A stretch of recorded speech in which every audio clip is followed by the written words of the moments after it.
They have come up with a plan that they feel like would help us catch up. It's a $174 million plan. It would add 2 elementary schools and another middle school additions to the schools that are already in the pipeline. There's additional schools already in the pipeline. But the talks are sort of at an impasse on this. If elected, would you prioritize new school construction to build new schools and refurbish older buildings? And if so, should the county allocate additional money to the school division to help pay for it? You might not know, right now, the school division mostly pays for our schools out of their allocation that they get from the county. They largely don't get extra money. They've gotten a bit of extra money, but that's the question now. Should the county give the school division more money to build these additional schools? And on this question, I believe we're starting with John. 1 minute. Thanks, 1 minute, yeah. 1 minute. 1 minute. 1 minute, yeah. So I took longer to ask the question, sorry. The question, could you just summarize? So the question is, yes, so you know that, okay. So you know that we've had this joint group, this joint committee of supervisors and school board members. They came up with a plan, a $174 million plan. They're at an impasse with the talks right now. If you're elected, would you prioritize building new school construction and refurbishing older buildings? If so, should the county give the school division additional money to help pay for that? I think this is all centered around what's called the revenue sharing agreement, which was probably about 20 years ago. They developed that where the Board of Supervisors simply gave the school division 54% of the budget. 54%. It's now up to 57.23%. The problem is that the Board of Supervisors doesn't know how that money is spent, because they just give the money to the school division. School division knows how much is coming in. They actually build a budget from the top down, and the Board of Supervisors did not review that budget. They spent 45 minutes reviewing a budget that consumes 57 cents of every dollar you consume. That's ridiculous. We need to get rid of the revenue sharing agreement and see where that money is getting spent. I don't have enough time. $174 million. Yes, I've spoken before the Board of Supervisors on how I would do that, but I can't do that in 5 seconds. So I'd like to come back to that, to answer that question. So my answer is that the school board has to prioritize it, not the Board of Supervisors. We just give them the money. We can't control how the school does that. Thank you. Ann?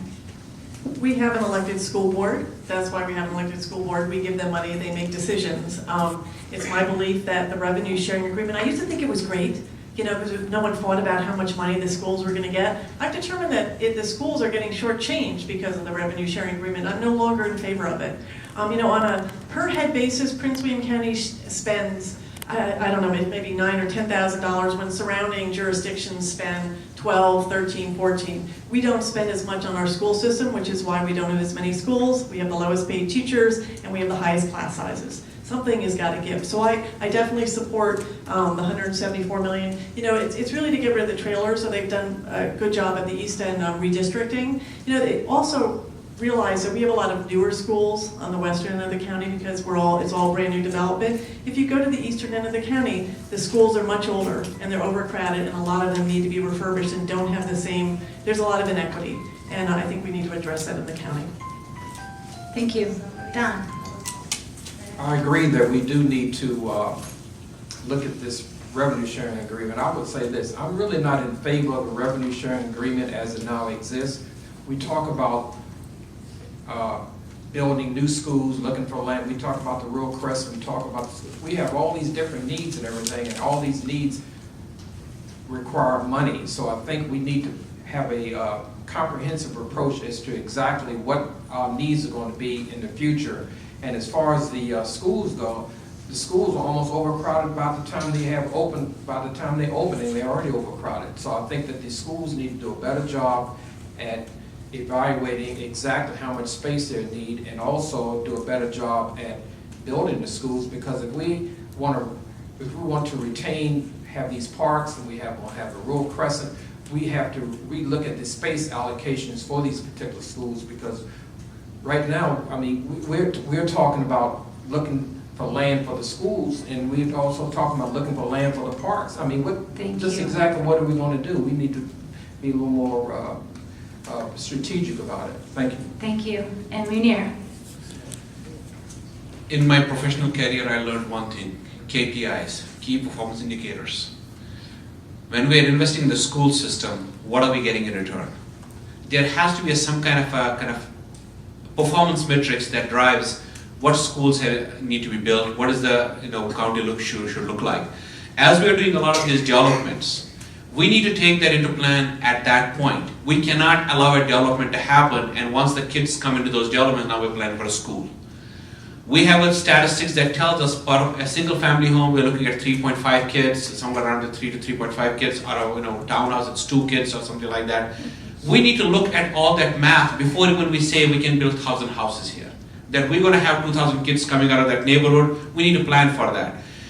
Unfortunately, we chased it at the tail end. Once we developed and we're like, oh, did we forget about the schools? Yes, we did.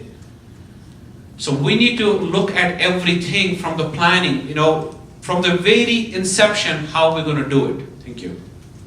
Thank you. And John, you have 30 seconds if you'd like to respond. 30 seconds? Yes. I'll have to do this in half a New York minute. Everyone keeps talking about 174 million to fix the trails. That was 168 million a year ago. I do have a plan, and I spoke before the Board of Supervisors. How many people would be surprised if they knew that the county had a $1.5 billion investment portfolio? It does have it, okay? We take that 1.5 billion and we loan it throughout to other counties in the state. We loan it to DC, we loan it to New York, we loan it to foreign companies and foreign countries. My answer is, why can't we loan it to ourselves? It's our own money. Thank you. Thank you. I'll get back to Okay. that. All right. Our next question has to do with traffic congestion, but not just rush hour traffic congestion. Anybody who drives around here knows that you can get caught in traffic any time of the day, on the weekends, whenever. So the question is, we have intense development in western Prince William County, coupled with growth throughout the DC metro area, and it's led to increased traffic congestion on routes that we need to take to Dulles, to DC for trips to the museum, to the Kennedy Center, sports event, et cetera, et cetera. And efforts to reduce rush hour traffic will not necessarily solve this problem. What measures do you advocate to help prevent further highway congestion and reduce the ill effects of too rapid development? And that question starts with Anne, and you have 1 minute. So I would talk about from both ends of the county, some transit solutions. I'd love to see the VRE come to Gainesville. I know they looked at that and put it aside and said, oh, it's too expensive. I think it's something that can be revisited. I talk about the blue line coming down at the other end of the county, down to Woodbridge, because it's been, they've talked about it for 20 years. I think it's time to study it and get it shovel ready when the metro gets in order. I think we've done real well, somewhat in Prince William County, with commuter buses for rush hour, but we don't have any way to get around inside the county. For me, I want to advocate at the state level for more state dollars to fix some of our roads and some of our transit solutions. I don't think we can pay our way out of this issue as a county. Trying to get to DC and being caught in traffic is not something that the Board of County Supervisors in Prince William County can solve. I will say that we can advocate for solutions and make sure that the money that we pay into the funds in Northern Virginia stay in Northern Virginia, and then we get our fair share, especially in Prince William County. Thank you. Don? I'm an advocate of bus rapid transit. I think in our areas that are very dense, such as in the eastern part of the county, we should look at more, maybe smaller, mini-type buses so that people don't have to get in their car just to go down to the grocery store to get milk or something like that. I think that would be a way of helping out quite a bit. Also, I believe that VRE right now comes down to, we can look at some of their right-of-ways and just have the service more, have the entry go closer instead of them coming maybe with how many hours. We can just have a better use of that particular right-of-way and just increase the usage of it.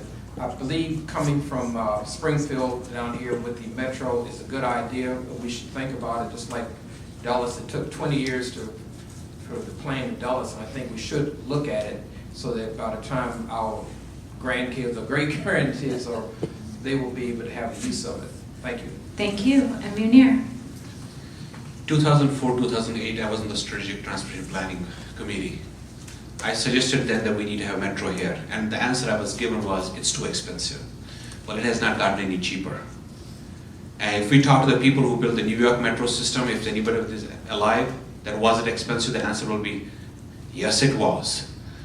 Is it possible to do it today? Almost impossible. Actually, impossible to build it today. We need to think about transportation today. The way I look at within the county, I look at a hub and spoke system, where we have small shuttles that are communicating within the communities into a particular spoke area, whereby they connect. There's a route, there's a main artery bus route that takes people from that spoke area and takes them to the other destinations. And then from our county into Vienna metro or other metro areas, we can have the same hub and spoke where the communities are basically pulled out of their during the shuttle buses, and they connect to their spoke system that takes them directly one stop into Springfield or Vienna, reduce the traffic on the roads, we don't have to drive out of the neighborhoods, we can be living happily. Thank you. And John? How much time? 1 minute. 1 minute, okay. I don't support the blue line to Woodbridge because we already have BRE up to Springfield. A blue line to Woodbridge is going to cost $1 billion, so let's add that $1 billion to the other $5 billion we're talking about roads. Not going to happen. It's a pipe dream. Just look what's happened with Metro out to Dulles. That's not the answer. 2 answers. I have to do this quick. 2 answers. 1, we've got to look at the development that we're doing. Again, the problems that we were talking about all emanate from improper development. We know years in advance when a development is going to come online, but the county Board of Supervisors does nothing about building the road infrastructure or even planning it. We have to do that. For the structural problems that we have now, my answer there is economic development. We have to get jobs back into Prince William County and keep the people in Prince William. That's a long-term dream, I understand that, but if I remember correctly, something like 65% of our residents travel out. Just adding more roads is just going to add more congestion. That's not the answer. We have to have economic development in this county. Thank you. And Ann, if you'd like 30 seconds. So I'll just end with that. Prince William County is the second largest jurisdiction in the state. And we need to be more of a regional player. You know, it sometimes feels like we're just, people were an afterthought. What I really want to do is advocate for Prince William County at the state level and even at the federal level. There are federal dollars that Loudoun got to put in certain roads, Tiger funds, that we can do. Someone needs to advocate for this county because, we're a lot of people and we deserve to be a Northern Virginia player. And that's really what I want to do when elected. Thank you. Okay, great. And thank you for mentioning that. Everybody should know that we are the second largest county in Virginia. And so just so you know, this is a major population center. We beat Loudoun, we beat Virginia Beach, so we're only second to Fairfax. So our next question, sticking with the transportation theme, is about the transportation bond. We mentioned the park bond. There will be another question on the ballot about the transportation bond. Voters will be asked whether they approve of borrowing $355 million that would allow the county to use probably the biggest portion, $200 million, to improve Route 28. And then the remaining money, $155 million, would be split among another list of projects. They actually identified the projects. You will be able to read about those projects on the ballot question and also at princewilliamtimes.com if you want to check that out. So we want to ask our candidates, what is your position on the road bond? We're calling it the mobility bond in Prince William County. Do you support it? And that question will start with Don Scoggins, and you have 1 minute. I do support the bond, that particular bond, because we do need to do something particular about Route 28. Going up to Fairfax County and going to Dulles Airport. I think that if we just say no, no, no, the problem is just going to get worse. And if we do not do something now, then 20 years from now, we'll be no telling what we'll be dealing with. So I do support the bond referendum on the transportation. Thank you. Thank you. Munir.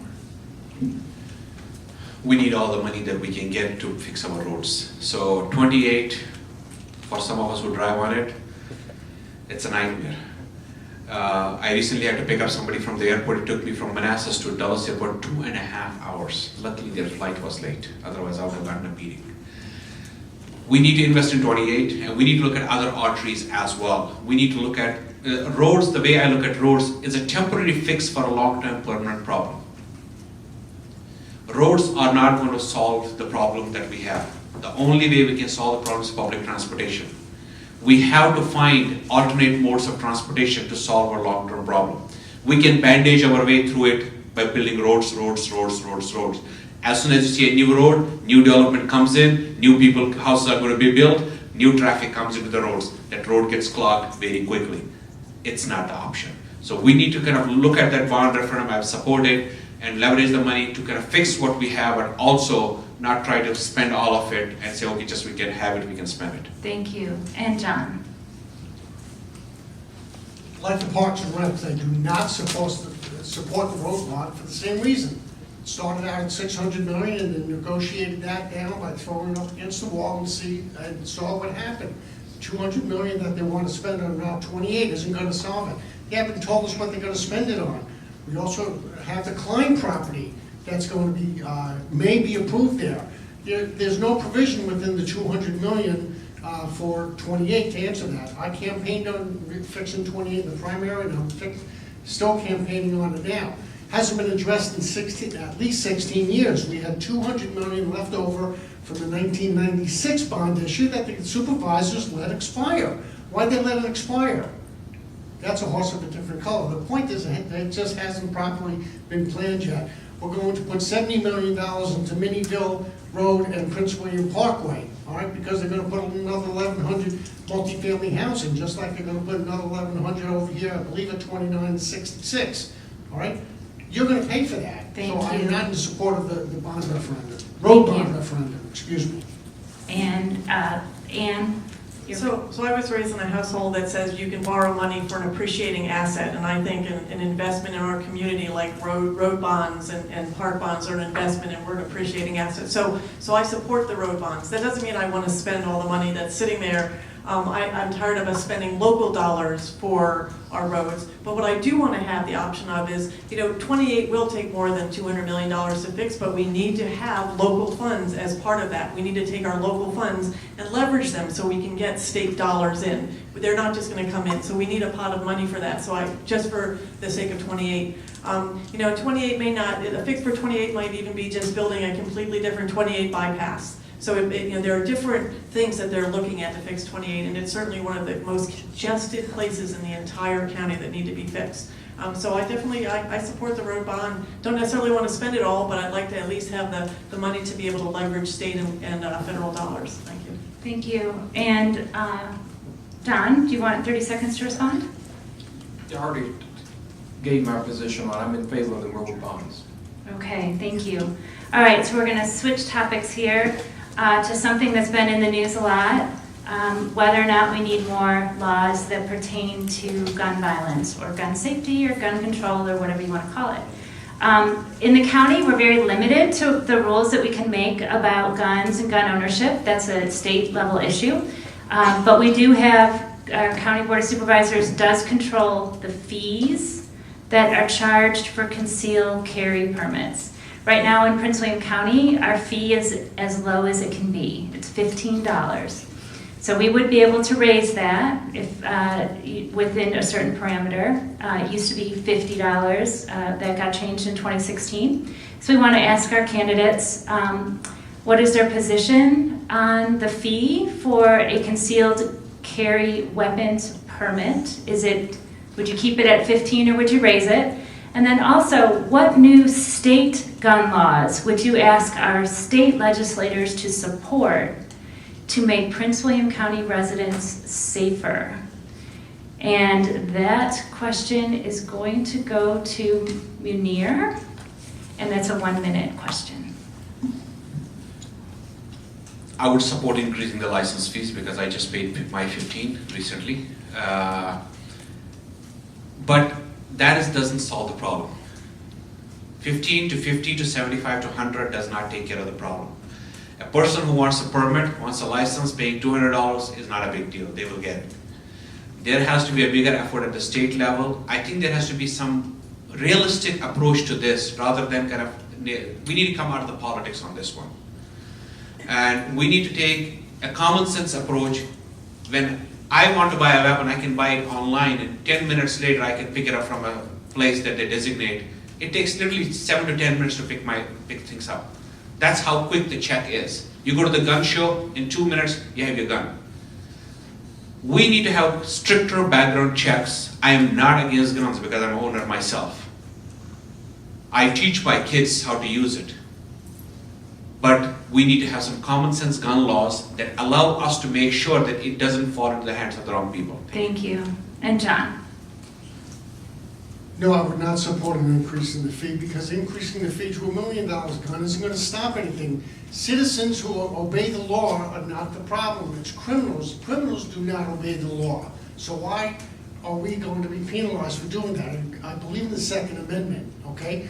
Part of the problem does have to be solved, it can be solved with mental health. A lot of these people have mental health issues, okay? But that's outside the range of what we do at the Board of Supervisors. All right, so I think it's a question better answered at the state and federal levels. They're the ones who can do a better job on that. Okay, and Ann, and just to reiterate, we are asking about the fees for the permits, but we're also asking about what changes to state law would you advocate for? What would you ask our legislators to do to make Prince William County residents safer? Ann? So I'd increase the fees. It's another revenue source. That's fine, $15 to $50. I don't know why they would lower it. I'm quite sure what that would be about. But I'm for common sense gun control. I will go and say that I think our state legislature has not done anything with this regard. You know, when I moved here, you could buy one gun a month, and somewhere in the last 20 years, they've made it unlimited. You can buy an unlimited number of guns a month. So that to me is going in the wrong direction. I care about common sense gun reform, gun control, whether it's background checks, closing the loophole at the gun shows, going back, anything that makes our community safer. Our children shouldn't have to sit in our school system and worry about, ducking and covering and learning about drills, or people are going to come in and shoot up a school. Someone's got to change it. I don't necessarily think we can necessarily make it safer at a county level unless the state legislature could change the laws to do that, which they're thinking about. But I believe that someone has to do something, and I really do support common sense gun legislation. Thank you. And Don? I believe in common sense gun legislation is also required. I think that it's really, we're really being derelict as adults, not coming up with some solution to what's been going on in these last few years. Coming up with common sense gun regulation should be a no-brainer. We need to just take the politics out of it and look at what we haven't been doing. So I'm very much in favor of common sense gun legislation. And as far as raising the fees from 15 to 50 or whatever, I don't think that's going to do much, but if it will increase a little bit of revenue, that's fine, but I don't think that's to me, that's minor compared to the problem that we really have to deal with. Thank you. Thank you. And Munir, would you like to respond? 30 seconds. Last year there was a scare at OP, Osborne Park High School. 3 of my boys go there. And in the morning, I'm not a father who allows missing school. So I went to my son's room and says, "Are you getting ready?" And I saw tears in his eyes. He said, "Dad, I don't want to go to school today." I said, "Why?" He says, "I just don't want to go." I wanted to push him to go to school, but at the same time, I felt as a father, if something goes wrong, I will not be able to forgive myself the rest of my life. That is something I can't live with. We need to have something that is beyond politics and it's gun control. The state has to get involved. Thank you. Thank you. Okay, switching gears again. This is another issue that's been in the news. We wanted to see, where you all stood on it. Some counties in our area are changing the signs on Jefferson Davis Highway to say Richmond Highway or US 1. And they're doing that out of a concern for, really highlighting and showcasing leaders of the Confederacy. There was a move to do the same here in Prince William County back in 2017. A group of residents brought that to the board. Our current board rejected that idea. They passed a no-hate resolution instead, which they thought was a reasonable alternative. But we want to know, what is your position on keeping or changing the name of Jefferson Davis Highway on US 1? And that question will go to John first, and it's a minute.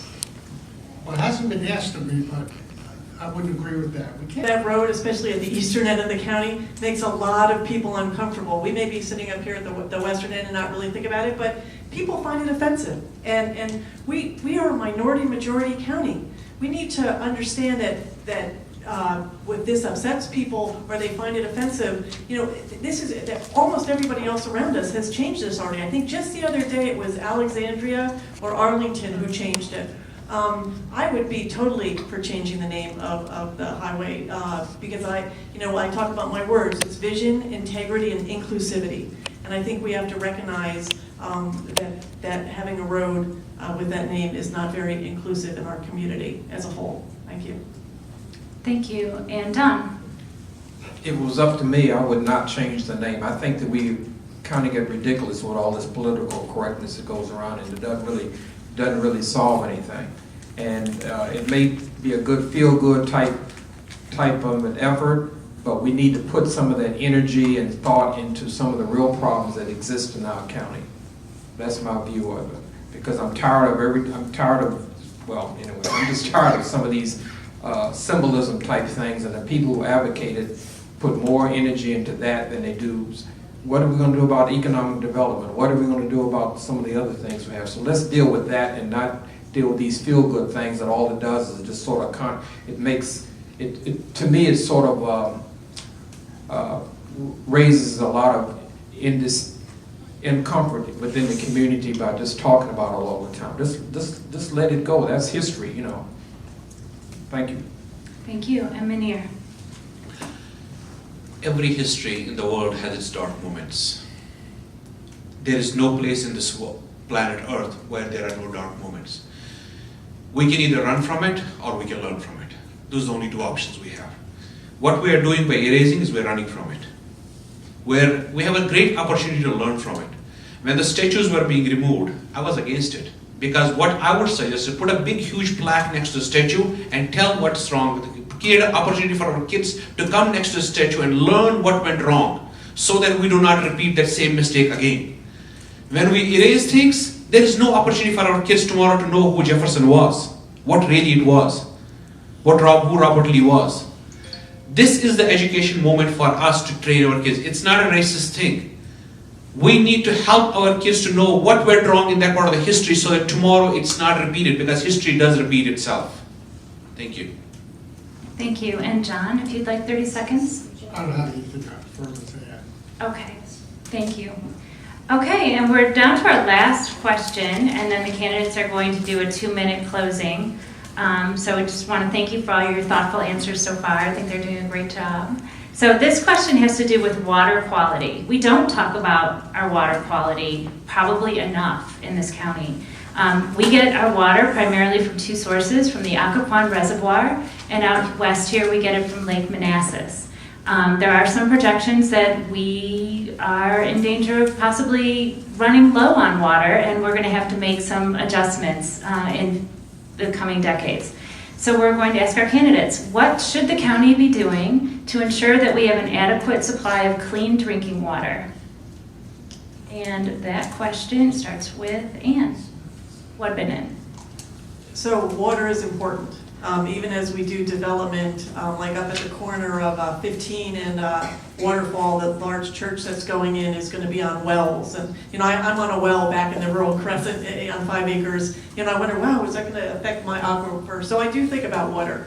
I think water is important when we look at development. We have to make sure about the wetlands and where we're putting development in, and that we don't have sources that are going to pollute some of our water sources, especially over near the Occoquan reservoir area. I believe that we really need a longer-term plan for water in the county, especially because I think we're going to continue to grow. The Washington, D.C. area is not going to stop growing. I don't think we can stick our head in the sand, and so I think we need to plan for that. I don't necessarily have anything specific, but I certainly think that we would spend some time and money making sure that we have a plan for water for the future, because it's very, very important. Okay, thank you. And Don? Believe it or not, I really think that the county is doing a really good job in making sure that our water is up to par. I also believe that we cannot take and pick everything that the county does, everything that has a solution, everything. I mean, if it's not broken, don't fix it, you know. Just continue to do what's being done. We don't have to spend money on every little thing that comes along. You want to spend money for this, spend money for that. So I'm in favor of what the county is already doing in turn. I'm on a well also, well and septic, but I'm pretty pleased with what's being done in the county, and I would just say to just continue to just keep up with the advances over time. Thank you. And Munir? They say water is life, and if we all believe it, we better protect it because it's for our own life. A lot of the waterways that we have around our county, when the developments are happening, we need to make sure, those small creeks, they have an impact. What's being built next to the creek, it goes back into our waterways and it feeds back into our system. I'm also on a well and septic, but that doesn't mean that if I'm on well and septic, I got water resources, the best water resource available, but that doesn't mean that I should be selfish and not think about everybody else. We need to think as a whole what the county needs, and if we are basically trying to pollute our water systems today, it might be basically an incremental pollution, but over years, over decades, we might not have the resources that we need to sustain ourselves. We need to take the initiatives today to identify those water resources that are around the county that we need to protect. And if that needs investment, that needs evaluation, that needs surveys, we need to do that to make sure they are protected. Thank you. And John? I'm going to be honest and say this has never been brought up and going door to door and anything like that. I'm not trying to diminish it, but I don't have a prepared answer on it. I'll agree with Don. All right, so we're even, Don. I'm satisfied with the water service we have. What I've heard as far as relating to water is during construction, such as with the Klein property, there is a great concern that the water from there, the stormwater management, hasn't even been addressed, okay? That was new to me. I think it's something that has to be looked on, but my honest answer is I don't really have a problem with the water. I just, in 31 years here, I've never heard anybody complain about it. So my apologies on that, but it's an honest answer. Okay, thank you. And Ann, do you have 30 seconds if you'd like to respond? I just add that there is a woman, Elizabeth Ward, who is going off, or maybe just went off the Soil and Water Conservation Board, and that's her issue, is water. And so I know that she is concerned about water in the county. So if Elizabeth is concerned about water in the county, it makes me think that I should be concerned about water in the county. I do know it's also a regional issue. We talk about an inlet off of the Potomac, more water coming down in Northern Virginia, or even, I was talking to someone about another space off of the Occoquan reservoir, or to bring in more water to Prince William County. So I think there are things that need to be addressed. An issue that you want to highlight, and we're going to go in reverse order from the opening statements. So Munir was first, and so he'll be last for opening, and first will be Mr. John Gray. 2 minutes, closing statement. Go ahead. Thank you. Don't think you're wasting your vote. You are a lot stronger voice than the either two sides. You are a lot more powerful group of people than any other group. Make your voice heard. If we're planning on to invest in the same old, we're going to get the same old. It's time for change. It's time for new leadership. It's time for eliminating the special interest and putting our own interest first. We have been for too long been taken as hostages by these two parties and making us go one way or the other, whereas they promise us a lot of lip service, but we get no service at the end. It's time to get our service the way we want it. Thank you very much. Thank you. And so I think that's going to wrap up our event tonight. I want to thank the candidates. I think they gave fabulous answers. I think there's no doubt that every single one of them loves our county. And I think that really was clear tonight. So I think we're lucky to have 4 people who are willing to run for this very big job that doesn't pay much money. So yeah, give them a round of applause. And thank you for coming.